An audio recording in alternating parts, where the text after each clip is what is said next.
Sziasztok, én Péter vagyok, és ez itt a Lost Biker csatorna. A Kawasaki Europe régiós képviseletének meghívásából tartózkodom most Ausztriában. Ez itt mögöttem a Schloss Herrstein, és az ideutazásom oka, hogy kipróbáljam a Kawasaki retro flottáját. Hogy ebből mi fog kisülni, azt nem tudom, mert az időjárás az motorozásra nagyjából alkalmatlan, esik az eső, nagyon hideg van, de egyet megígérhetek, ki fogom hozni a helyzetből a lehető legjobbat. Hát lássuk!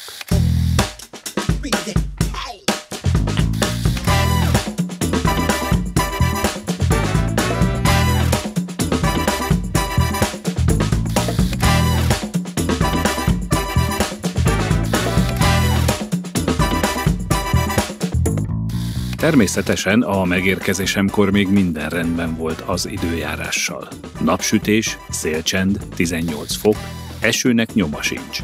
Gyorsan elő is kaptam egy kamerát, hogy szemrevételezzem a flottát. Volt itt egy Kawasaki Eliminator 500 SE, a szigorú tekintetű cruiser, mely 45 lóerejével, 176 kilós menetkész tömegével és alacsony ülésmagasságával széles körben vált népszerű motorrá. Aztán itt volt egy igazi retro gyöngyszem, a Kawasaki Meguro S1, ami a benne lévő 18 ló erejével és az egy darab 230 köbcentis hengerével egészen máshova helyezi a hangsúlyt. Ez a technika hagy időt élvezni a suhanást, megidézve az 1960-as éveket, ahol elődje a Meguro SG volt a király. A Kawasaki W800 egy igazi retro nagyvad. A 48 lóerőt 63 Nm nyomaték bolondítja meg. A sor 2-es 800-as szépen mozgatja a 60-as évekbeli W1 külsejét idéző járművet. A válogatás kétségtelenül legkívánatosabb darabja, a mind külsőleg, mind paramétereiben lenyűgöző Kawasaki Z900 RS, amiről hamarosan bővebben is szó lesz. A másik Z, a Kawasaki Z650 RS, a 900-as kistesója, ugyancsak itt van, nem különben figyelemre méltó külsővel, és szerényebb, de bőven élhető paraméterekkel. Vele is sikerült mennem egy keveset. Végül pedig itt van a szívlámpás szívrabló, a Kawasaki Vulcan S, ami egyszerre modern, de valahogy kicsit mégis retro. Nehéz bekategorizálni, ha az Eliminatornál erősebbre vágysz, ezzel a 650-es, 61 lóerős sportos cruiserrel nem csak egy kényelmes motort, de stílust is vehetsz magadnak. Én leginkább a Z900 RS-re kívántam rá, és nagy szerencsémre másnap reggel elsőként én kaptam meg a kiszemelt járművet.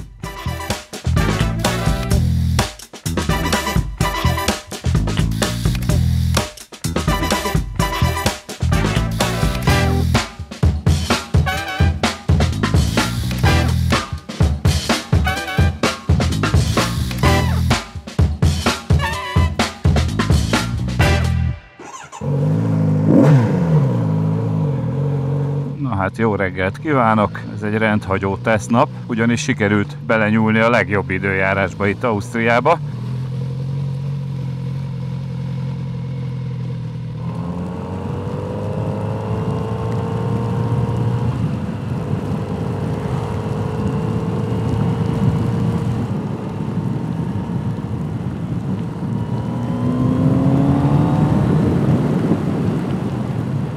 Nagyon meglepett ez a kis motor, elképesztő a gázreakciója, ugrik, mint egy gazella, nagyon könnyűnek tűnik. Egyszerűen a súly érzet rajta az elképesztő jó. Hát olyan, mintha egy ilyen 150 kilós biciklivel mennék, vagy még annál is könnyebbnek érződik. És a sebesség az sokkal többnek tűnik rajta, hát nyilván mert naked. Amikor 50-60-nal megyek, az már olyannak tűnik, mint a 70-80 lenne, ami itt Ausztriában, a trafipaxok országában, hát nem olyan rossz dolog. Ahogy nézem magam előtt a műszerfalat, tényleg olyan, mintha egy ilyen régi motorral mennék, de közben patent jó technika van alattam. Nem csak az ereje, hanem úgy minden nagyon jól működik rajta. Váltó nagyon finoman, alig kell kuplungot használni. Sajnos nincs rajta gyors váltó, de egyébként nagyon pontos, nagyon finom a váltója. Szépen lehet vele pakolgatni a sebességeket.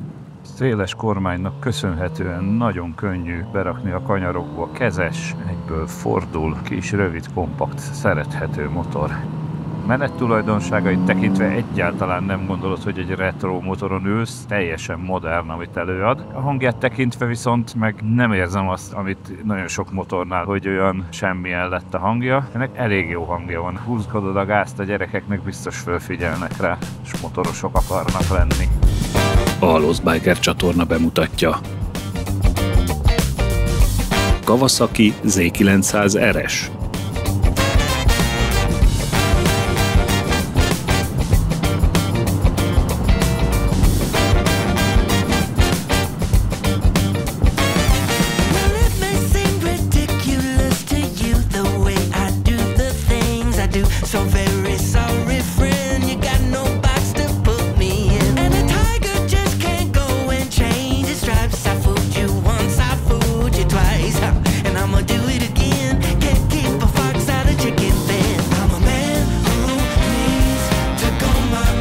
Az eredetileg 200 kilométeresre tervezett túra sorsa már az elején megpecsételődött. Ugyanis a nagy esőben valahol sikerült rossz felé fordulnom, így már másodszor megyek el a hotel előtt. Tehát a felirat nem téved, ez itt újra a Herrnstein-Berndorf szakasz.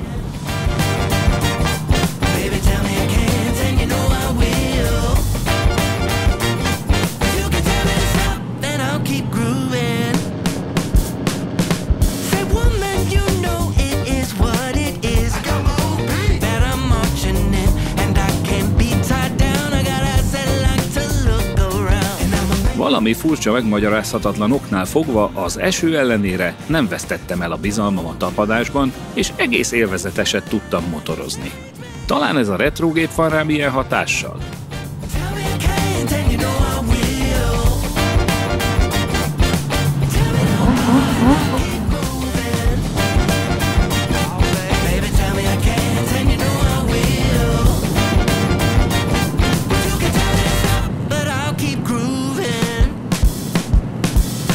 Akármennyire is élveztem a motorozást, szép lassan kezdtem átfagyni. A csizmám kezdett beázni, és az esőnadrágomon is felfedeztem egy lyukat, ami ugyancsak nem segített a helyzetemen.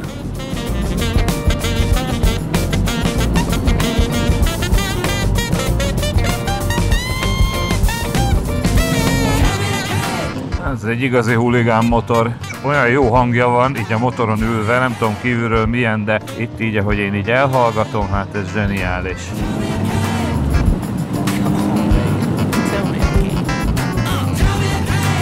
Még jó idő is lenne. Még így is azt mondom, hogy jól érzem magam. Egy markolatfűtés most nem ártana. Mondjuk, ha enyém lenne ez a motor, akkor biztos, hogy nem jönnék ki vele ilyen időbe, hanem kijönnék, amikor jó idő van. De ez most nem szabadon választott.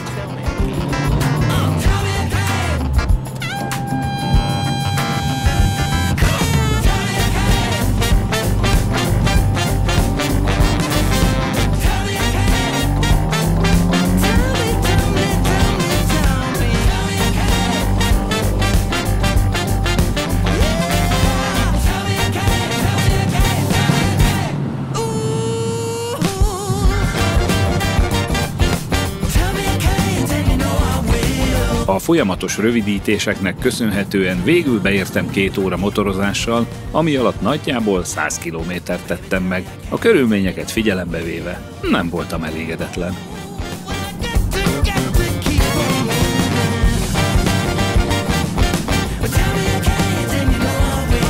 Visszafele végül harmadszor is legurultam a Herrnstein-Berndorf szakaszt.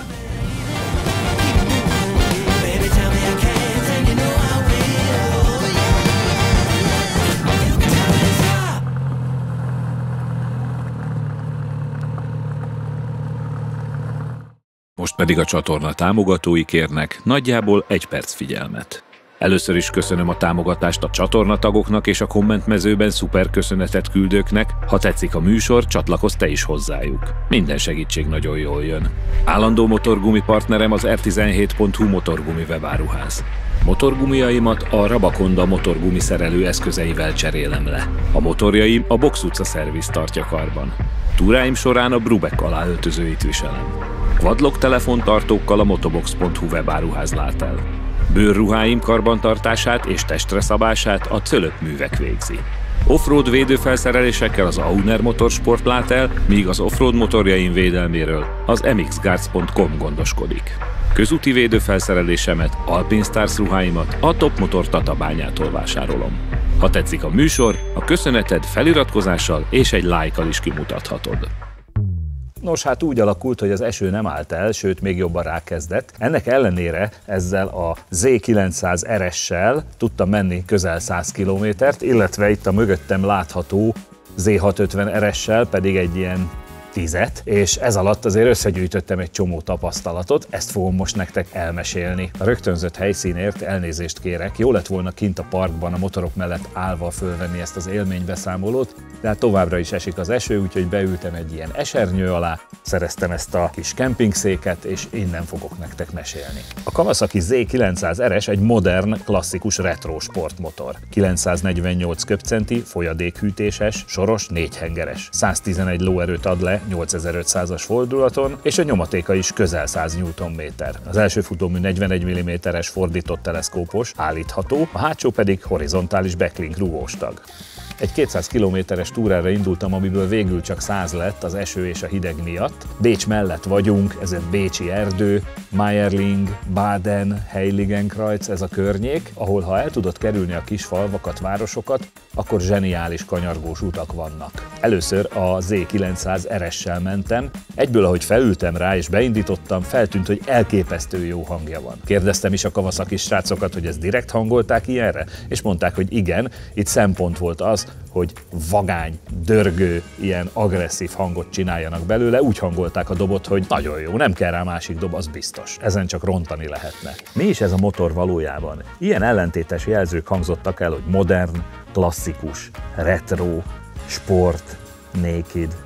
Hát ez mind egyben. Retro, mert hogy az 1970-es évek Z1-es modelljeinek újraértelmezése ez a gép, csak prémium kivitelben. Modern, mert hogy a motorja egy a mai kornak megfelelő 111 lóerős, 98 Nm-es nyomatékú, 950 köbcentis 4 hengeres erőforrás, ami ráadásul olyan finoman jár, hogy én 4 hengeresbe ilyet még nem tapasztaltam. Kezdjük ott, hogy a nyomatékot azt szinte mindenhol leadja, körülbelül a 3000-es fordulattól kezdve, ott beteszed negyedikbe, és bárhol elmész vele. Lehet vele gyorsítani, őrülten előzni, nem igazán kell visszaváltogatni. Persze, ha visszaváltasz, akkor jön ennél még jóval nagyobb tűzijáték is, de mondom, már 3000-nél is úgy támad, hogy öröm neki elcsavarni a gázkart. A 111 lóerő több, mint elég, bár nem egy könnyű motorról beszélünk, mert 215 kg, ez egyáltalán nem érződik rajta. Korábban is éreztem már ilyet más modelleknél, hogy úgy egyensúlyozzák ki az egész szerkezetet,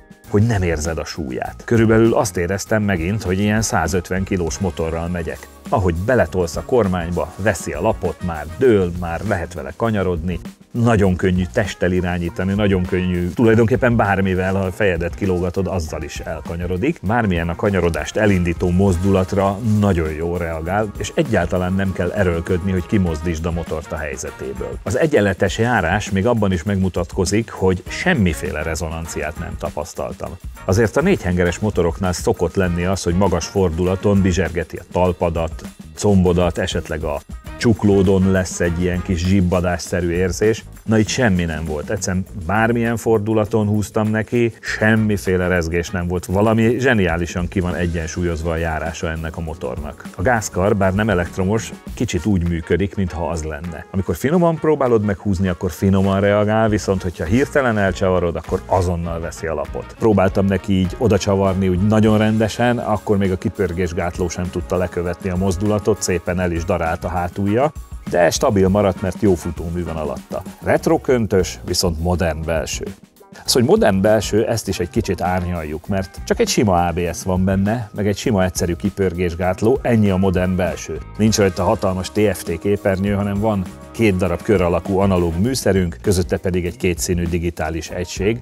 Tehát igazából azt nem mondhatjuk, hogy tele van aggatva elektronikával, azt nem mondhatjuk, hogy tele van aggatva ilyen modern dolgokkal, mivel hogy nulla szélvédelem van rajta, könnyen azt fogod hinni, hogy nagyon gyorsan mész. Ennél már 50 meg 70-es tempóknál is azt éreztem, hogy hú de bugi, jaj de jó motorozni, És hát ugye Ausztria tele van rakva trafipaxokkal, úgyhogy nem árt, hogyha csak érzésre mész gyorsan. 120-ig, 130-ig is simán fönn lehet rajta maradni, sőt egyszer mentem vele 140-et is, még akkor is elviselhető volt. Mondjuk maga a futómű, meg a motornak a mozgása, meg egyáltalán stabilitása, az abszolút jó volt. Hát ugye volt menetszél, tehát azért csapkodott ide-oda a sisakomon, de hát ez egy naked, úgyhogy ne várjuk tőle, hogy nem lesz menetszél. Azért veszünk nakedet, mert szeretjük a menetszelet. Ezen van. Az erőforrás után térjünk rá a váltóra.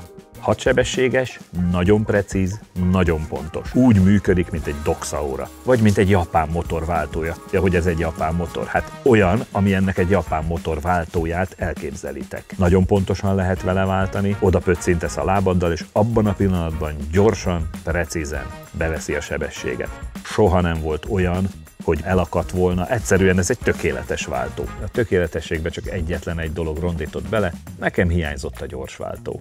Ehhez a sportos motorhoz illett volna. Ezúttal nem felejtettem el fékpróbát tartani, olyan 100-110-es tempóról fékeztem meg a járgányt, mindenféle gond nélkül megállt. A fékkar egyébként precízen, pontosan adagolható, és ha már a karoknál tartunk, akkor a kuplungkar is meglepően könnyen behúzható. Ahogy elnéztem, elég jól föl lehet pakolni csomagokkal, így az én felhasználási szokásaim alapján ez akár egy túramotor is lehetne, én simán elindulnék vele, akár a Nordkapra is, hiszen föl lehet rá rakni 2 oldaltáskát, egy üléstáskát hátra, és meg is vagyunk, lehet indulni.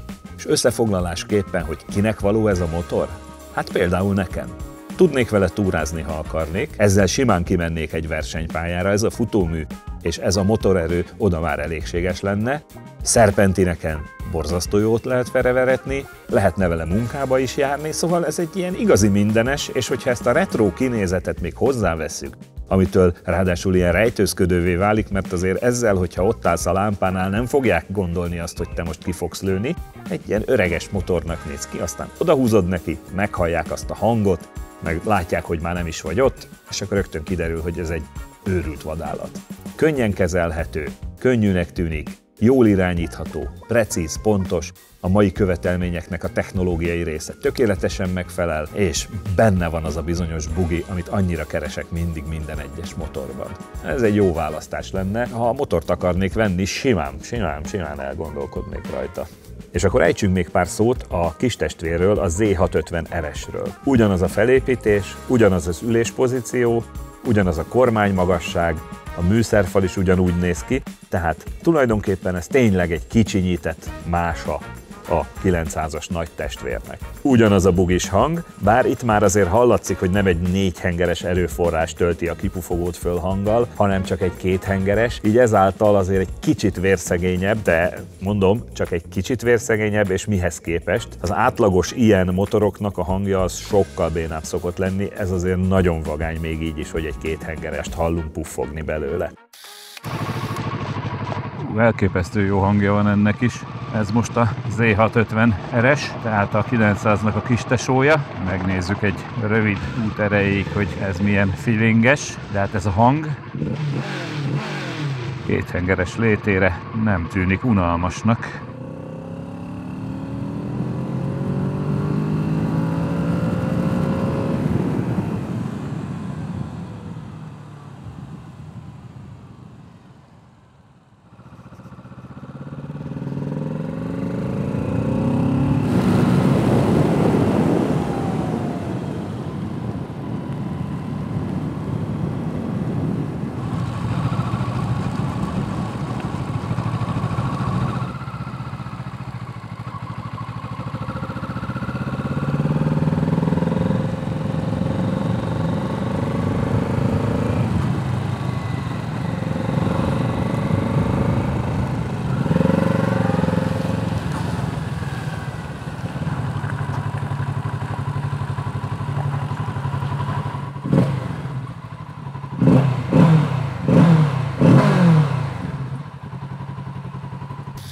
Erejét tekintve, ha nem a 900-as próbálom ki először, hanem ezt a 650-est, akkor biztos örültem volna neki. Nem mondom, azért jól ment, kihúzattam az egyenesbe, volt benne erő, de azért a 68 lóerő az nem 111, meg a 64 Nm nyomaték az nem 98, tehát a kistesó az kistesó. Nincs benne kipörgésgátló, de szerintem nem is kell, azért ez nem egy olyan vadjószág.